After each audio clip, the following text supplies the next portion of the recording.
এই পৃথিবীতে একজন পয়গম্বর ছিলেন, হযরত আইয়ুব আলাইহিস সালাম।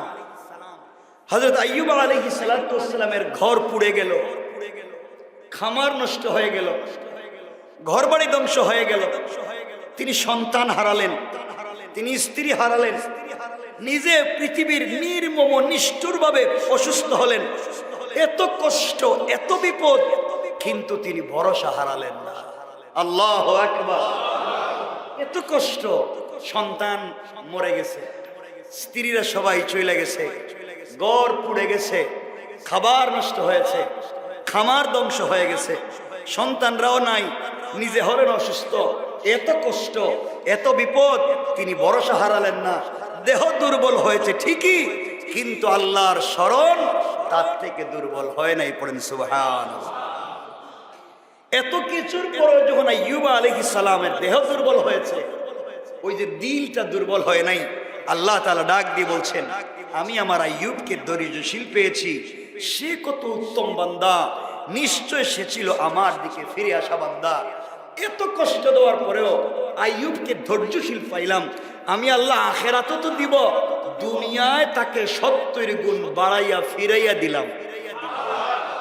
আপনার এই আওয়াজে সুবহানাল্লাহ বলুন। মানে কি তা সুবহানাল্লাহ কইতেন না? মুহাব্বতে বলেন না সুবহানাল্লাহ। সুবহানাল্লাহ বলে লাভ না ক্ষতি?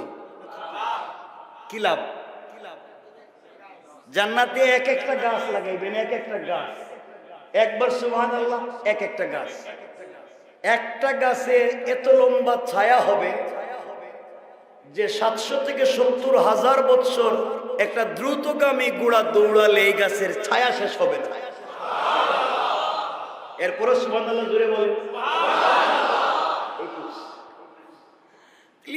এত জিনিস রাইকা আমরা তো আসতে বলার দরকার কি? মনে হইতেছে বাসায় যদি বউ শুনতে পারে, তুমি আমার সঙ্গে এত কিছু করো আর মসজিদে কিছু সুবহানাল্লাহ কও, তুমি আমার সঙ্গে সব শুধু গালাগালি মারামারি চিল্লাচিল্লি, মসজিদে গিয়ে তো অলি হইল, ঠিক নেই? এটা ঠিক কইছেন কে? বাসায় ঝামেলা আছে মনে হয়েছে। আমার বন্ধুগণ, এই আইয়ুব আলাইহিস সালাম সম্পর্কে আল্লাহ বলছেন, আইয়ুব তো ধৈর্যশীল ছিলেন। আইয়ুবকে এত কষ্ট দিলেন, তিনি কি ভরসা হারিয়ে ফেলেছিলেন? ভরসা রাখবো কার উপরে? সকল সময় ভরসা কার উপরে? 2 নম্বর আরেকজন নবী হযরত সুলাইমান আলাইহিস সালাম ছিলেন রাজা, ছিলেন নবী, ছিলেন পৃথিবী বিখ্যাত, পুরা দুনিয়ার ক্ষমতার মালিক। পৃথিবীর সবথেকে ধনী মানুষ। আল্লাহ তাকে এমন নিয়ামত দিয়েছিলেন যার কাউকে দেন নাই। বাতাস তার কথা শুনে, জিন তার কথা শুনে, রাজত্ব তার হাতে, এত ক্ষমতা, এত সম্পদ, এত সম্মান, কিন্তু একটু সময়ের জন্য আল্লাহর স্মরণ থেকে তিনি দূরে সরে যান নাই। সুবহানাল্লাহ বলেন না? তিনি প্রতিনিয়ত এই নিয়ামতের পেছনে আল্লাহর শুকর আদায় করতেন। তিনি বিনয় হারাতেন না, বড়ত্ব জাহির করতেন না। আল্লাহ তাআলা বর্ণনা করছেন, আমি দাউদ আলাইহিস সালামকে সুসংবাদ দিলাম, আমি তাকে দান করলাম সুলাইমান।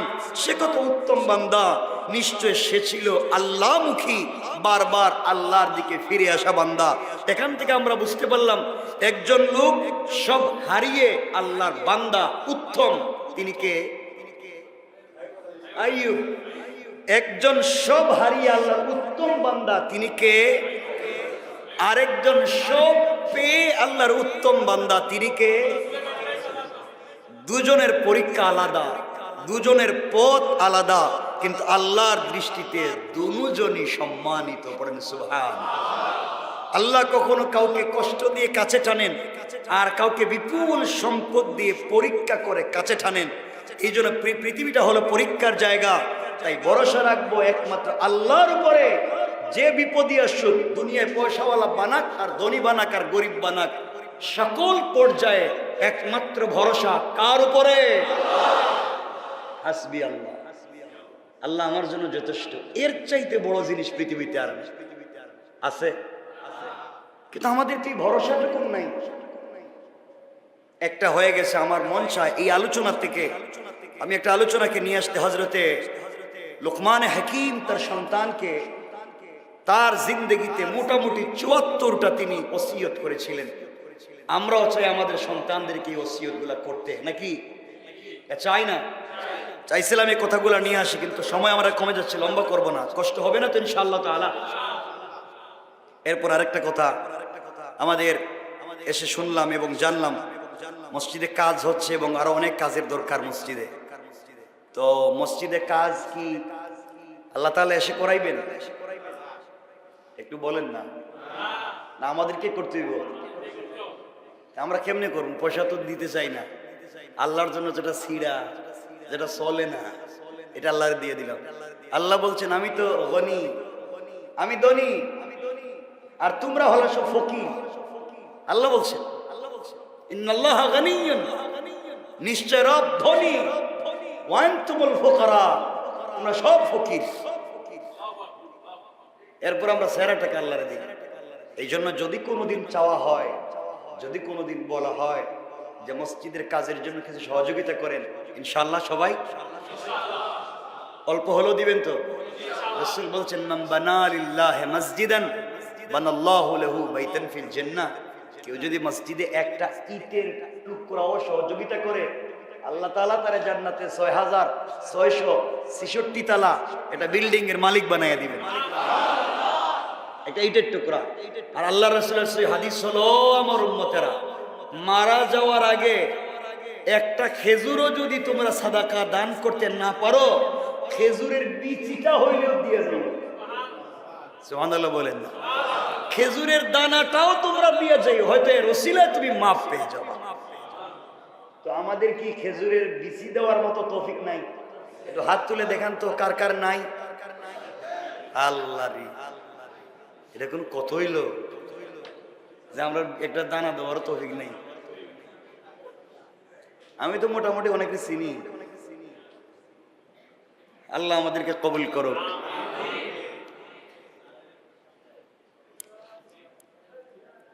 কি যাই হোক, কথাটা দিল দিয়ে শোনেন। তাহলে বলতে চাইছিলাম, এই পৃথিবীতে হযরত হাকিম লোকমান কোন নবী ছিলেন না। লোকমান কোন নবী ছিলেন? হাকিম লোকমান হাকিম ছিলেন, ডাক্তার মানুষ ছিলেন। কিন্তু আল্লাহ তাআলার কাছে তার কথা, তার বাচন ভঙ্গি, শব্দ চয়ন এত ভালো লেগেছে, আল্লাহ তার কথাগুলাকে কোরআনে রেকর্ড করে কোট করেছেন। শুধু এতটুকুনি না, আল্লাহ তার নামে সূরা নাযিল করেছেন। এত আসতে বলেন কেন? এত নবী, এত সাহাবী থাকতে হাকিম লোকমানের নামে সূরা দিয়ে দিয়েছেন। হাকিম লোকমান তার সন্তানকে ওসিয়ত করতেছে, এগুলো আল্লাহ লিখে দিয়েছেন কোরআনে। সুবহানাল্লাহ।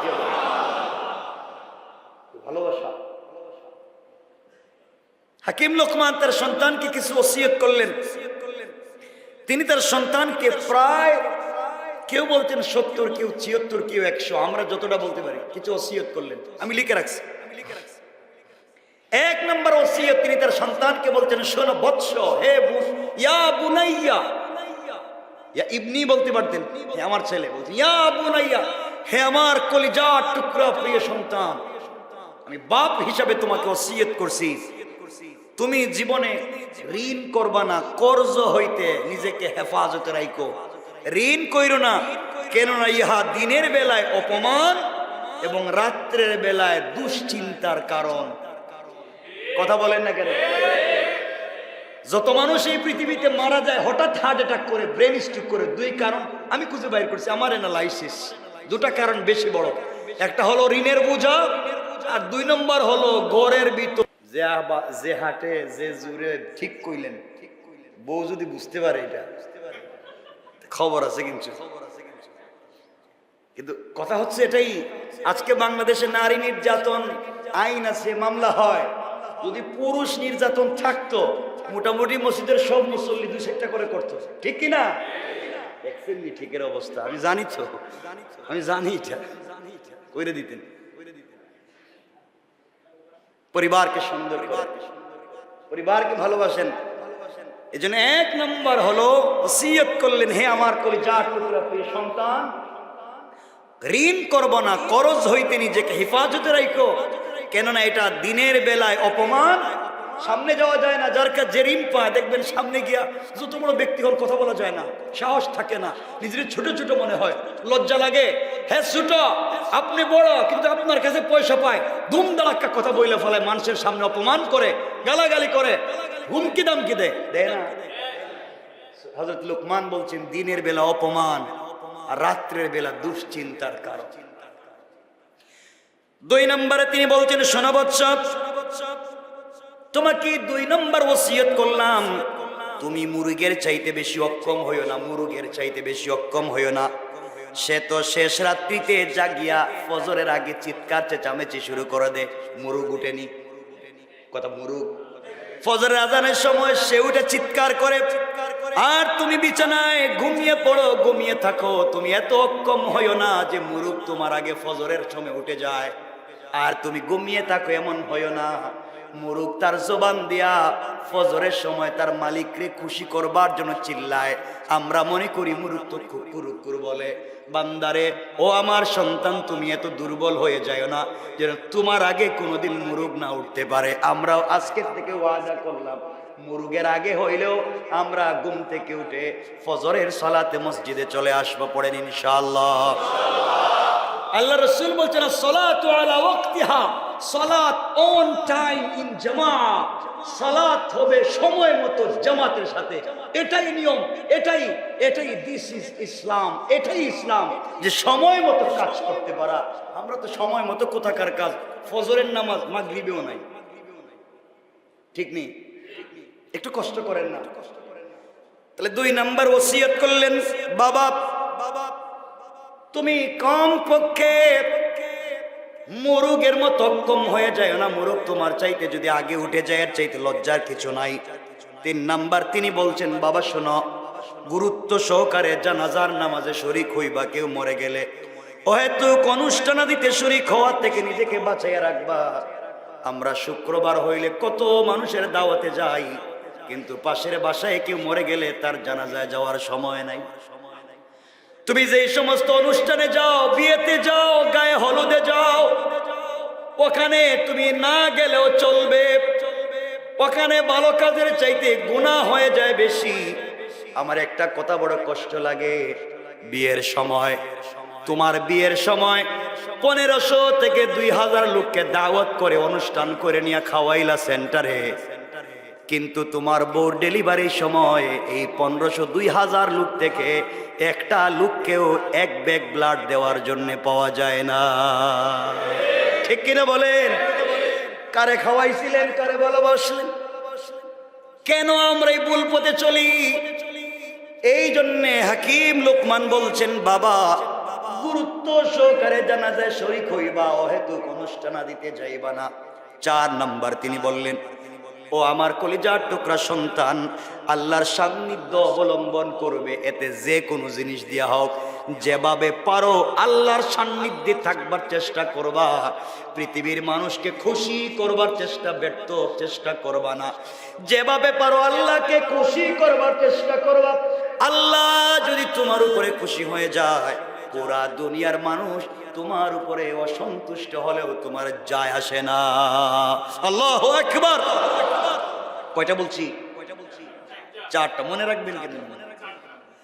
5 নাম্বার তিনি বললেন, শোনো এ আমার সন্তান, শোনো, অন্যকে যে কোনো উপদেশ দেওয়ার আগে নিজে সেটা আমল করবা। নিজে আমল করো না, অন্যকে লম্বা লম্বা উপদেশ দাও। নিজের বাচ্চারে পড়াইতেছো ওয়েস্টার্ন কালচারে, মাদ্রাসায় দেও নাই, হাফিজ আলিম বানাও নাই, আরেকজনরে তুমি জোর জবরদস্তি করো তার বাচ্চারে মাদ্রাসায় দেওয়ার জন্য। নিজে করো না, আরেকজনকে বলো, এটা নয়। উপদেশ আগে নিজে আমল করো, এরপরে অন্যকে বলো।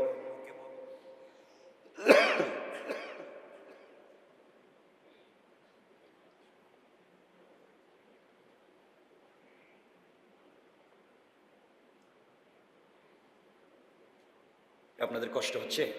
আমরা সময়ের ভিতরে শেষ করতে চাচ্ছি আজকে।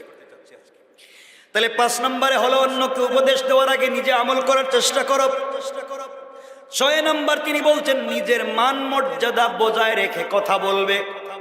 নিজের যেই পরিমাণের মান, নিজের যেই স্টেজ পরিমাণ সম্মান, সে এর চাইতে বাড়িয়ে কথা বলার চেষ্টা করো না। এর চাইতে বড় কথা বললে তুমি বেইজ্জত হবে।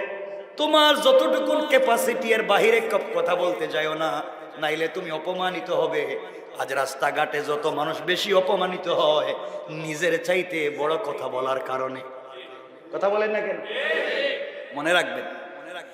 এই জন্য আরেকটা কথা মনে রাখবেন, 7 নাম্বার তিনি বলছেন ভালো মানুষ রূপে বিবেচিত হওয়ার চেষ্টা করো। ভালো মানুষ, মানুষের কাছে ভালো মানুষ হওয়ার চেষ্টা করো, মানুষের কাছে ভালো মানুষ বনে যাও।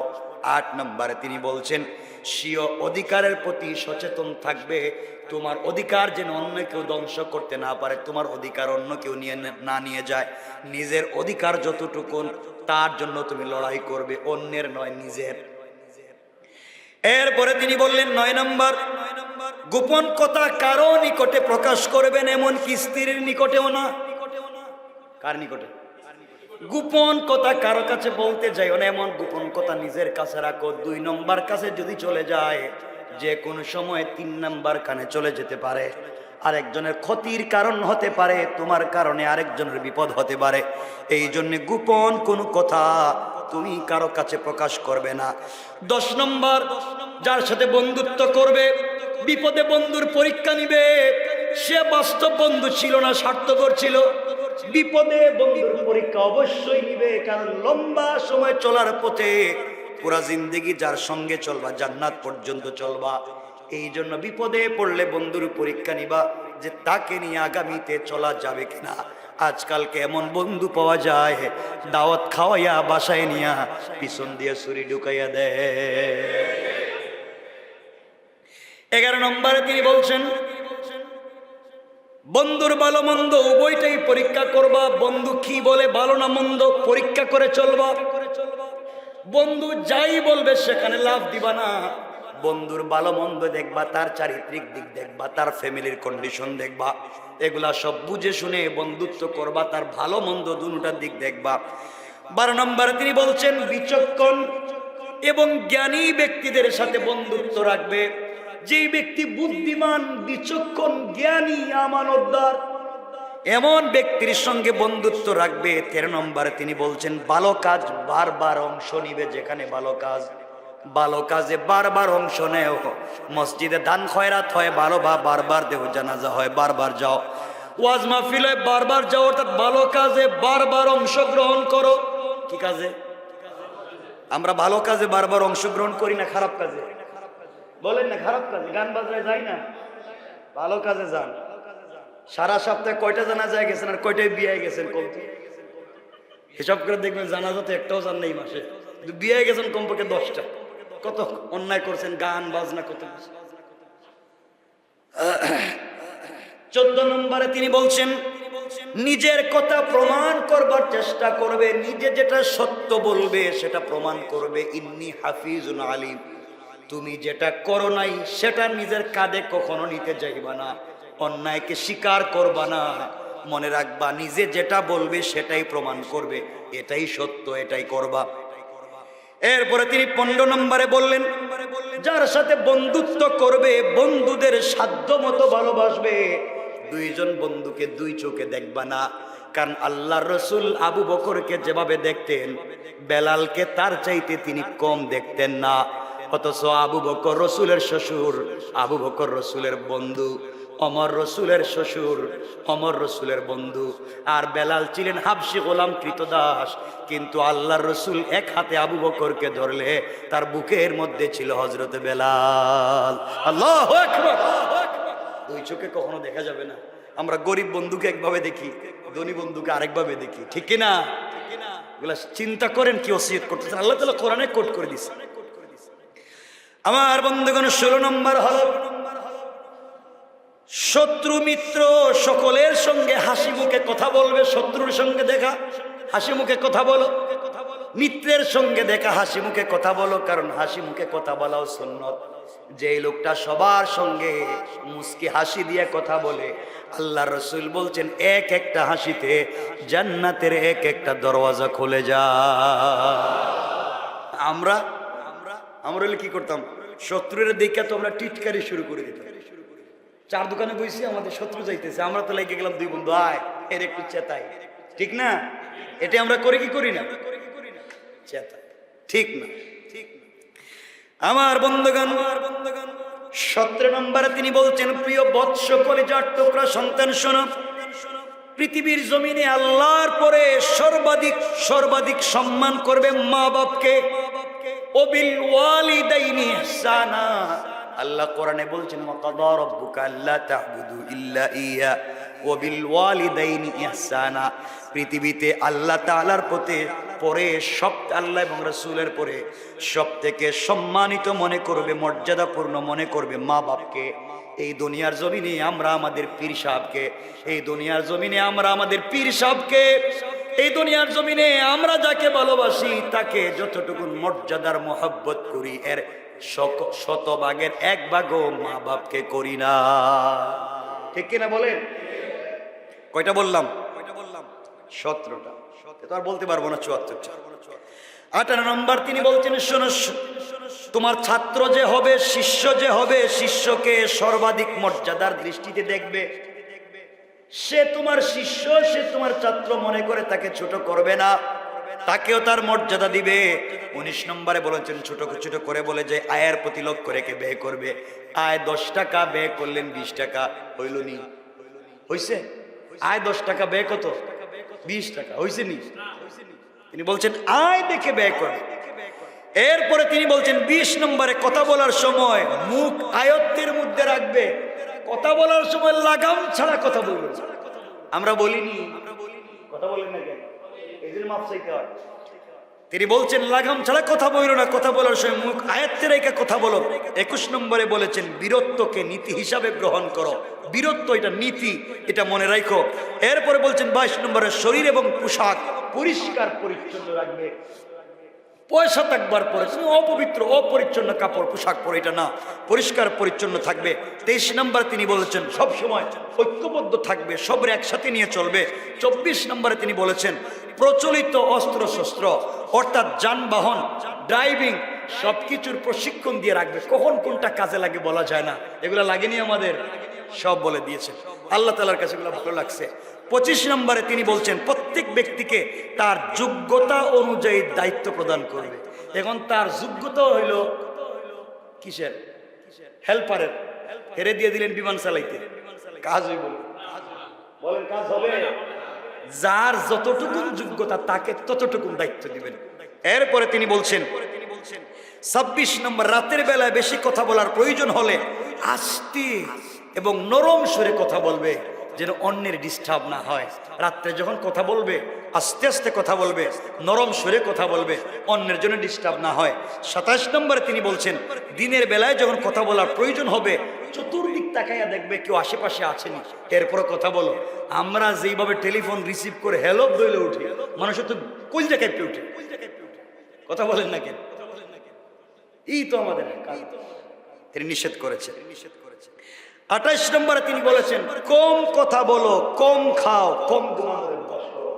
কম খাওয়া, কম কথা বলা, কম খাওয়া, কম কথা বলা, কম ঘুমানোর অভ্যাস করো। কারণ এই তিনটা কাজে যদি কম করতে পারো তুমি জান্নাতে পৌঁছে যাও। কয়টা বললাম? 28টা। 29 নম্বর, নিজের জন্য যা পছন্দ করো না অন্য মুসলমান ভাইয়ের জন্য তা পছন্দ করো না। এরপরে তিনি বলছেন 30 নম্বর, বিচক্ষণতা এবং কৌশল অবলম্বন করে কাজ করবে। এই 30টা আজকে বলছি, আমরা সামনের দিকে যেতে চাই না। এই 30টা কমপক্ষে মনে থাকবে তো ইনশাআল্লাহ তাআলা। আমরা গুনাহ হয়ে যেতে পারে, আল্লাহর রাসূল সাল্লাল্লাহু আলাইহি ওয়াসাল্লাম এখান থেকে আমরা যা বললাম গুনাহ হয়ে যেতে পারে, অপরাধ হয়ে যেতে পারে, মাফ করে দেওয়ার মালিক কে? এই জন্য আপনাদেরকে শোনা কথা আবার মনে করাইয়া দেই। মুসা আলাইহিস সালাতু ওয়াস সালাম যত বড় অপরাধ করি, যত বড় গুনাহ করি, আল্লাহ বলছেন বান্দা তুমি আমার রহমত থেকে নিরাশ হয়ে যাও না। কথা দিলাম কেউ জানবার আগে তোমাকে ক্ষমা করে দেব, এটা আমার ওয়াদা। মুসা আলাইহিস সালাতু ওয়াস সালাম 70,000, কেউ বলছেন 72,000 বনি ইসরাইল নিয়ে দোয়া করলেন বৃষ্টির জন্যে। আল্লাহ তাআলা সব বনি ইসরাইলকে নিয়ে মুসা ময়দানে গিয়ে মাথা খুলে দোয়া করলেন। দীর্ঘক্ষণ দোয়া করার পরে বৃষ্টি হলো না। মুসা আল্লাহর কাছে জিজ্ঞেস করলেন, আল্লাহ এত লম্বা দোয়া করলাম আমি মুসা, এতগুলা মানুষের নিয়ে দোয়া করলাম, দোয়া কেন কবুল করলেন না? আল্লাহ বললেন, মুসা তোমার এই ৭২,০০০ মানুষের মধ্যে ৭১,৯৯৯ জন লোক ভালো, আর একটা লোক বড় ভয়ঙ্কর জিনাকার গুনাহগার। ওই একটা লোকের কারণে আমি ৭২,০০০ মানুষের দোয়াকে বন্ধ করে দিলাম। মুসা আলাইহিস সালাতু ওয়াস সালাম রাগ করলেন, কে তুমি, কে? এত মানুষের দোয়া তোমার কারণে নষ্ট, আল্লাহ রাগ করেছেন, তুমি বের হয়ে যাও। বের যদি না হও গাড় ধরে বের করে দিব, আমি একজন একজন করে গণনা করে যদি তোমাকে পাই জবাই করে ফেলবো, মেরে ফেলবো, হত্যা করব। এই কথাগুলা শুনবার পরে কেউ যখন বের হয় না, মুসা আলাইহিস সালাম দাঁড়িয়ে গেলেন লোকটাকে খুঁজে বের করার জন্য। যেই লোকটা সত্যি গুনাহ করছে, চিন্তা করলে এখন তো গুনাহ প্রকাশ হবে, এত মানুষের সামনে আমি বেইজ্জত হব, অপমানিত হব, মুসা আমাকে মেরে ফেলবে, বাঁচিয়ে রাখবে না। এবার এই লোকটা এতগুলো মানুষের সামনে বিড়বিড় করে মনে মনে আল্লাহ কি ডাক দিয়া বলেছে, আল্লাহ গুনাহ করেছি, অপরাধ হয়ে গিয়েছে, আয় আল্লাহ তাআলা আমি আজকের থেকে কথা দিলাম জীবনে যত অপরাধ করছি আর করব না, ওয়াদা পাক্কা, আজকের থেকে ভালো মানুষ হয়ে গেলাম, জীবনে দ্বিতীয়বার গুনাহ করব না, আজকে তুমি বাঁচাইয়া দাও, আর অপরাধ করব না। আয় আল্লাহ কাউকে তুমি এখন পর্যন্ত আমার অপরাধ বলো নাই, মুসাকে আমার নাম ঠিকানা বলো নাই, এতগুলা মানুষের মধ্যে এখনো আমার সম্মান বাঁচিয়ে রেখেছো, আয় আল্লাহ তাআলা কথা দিলাম মৃত্যু পর্যন্ত গুনাহ করব না। কিছুক্ষণ পরে দেখা যায় বৃষ্টি চলে এসেছে। মুসা আলাইহিস সালাম আল্লাহর কাছে বলছেন, আল্লাহ আপনি বললেন বৃষ্টি দিবেন না, এক গুনাহগারের কারণে বৃষ্টি আটকায়া দিলেন। আল্লাহ বলছেন, মুসা রে, যেই গুনাহগারের কারণে বৃষ্টি বন্ধ করে রাখছিলাম, এই গুনাহগারের কারণে এইবার বৃষ্টি দিয়া দিলাম। আল্লাহ কেমনি কি? আল্লাহ বলছেন, মুসা তোমাকে না জানাইয়া বিড়বিড় করে গোপনে গোপনে আমার সঙ্গে কান্না শুরু করলো। কান্না করে করে এমন সুন্দর করে কথা বলছে আর দোয়া করছে, আমার কাছে তওবা করছে, আমি আল্লাহ ফিরাইয়া দিতে পারলাম না, আমি আমার বান্দাকে মাফ করে দিলাম আর তোমাদের দোয়াকে কবুল করে নিলাম। তাহলে গুনাহ হয়ে যেতে পারে না? হয় না? গুনাহ হতে পারে কি পারে না? বলেন পারে কি পারে না? আমরা কি গুনার উপরে থাকবো না গুনাহমুক্ত জিন্দেগি? বলেন না ইনশাআল্লাহ?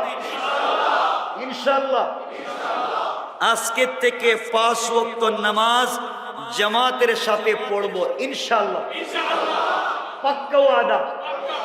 যেখানে থাকি সেখানে, বাসায় স্ত্রীদেরকে বলবো, বাচ্চা কাচ্চা সবাইকে বলবো ইনশাআল্লাহ।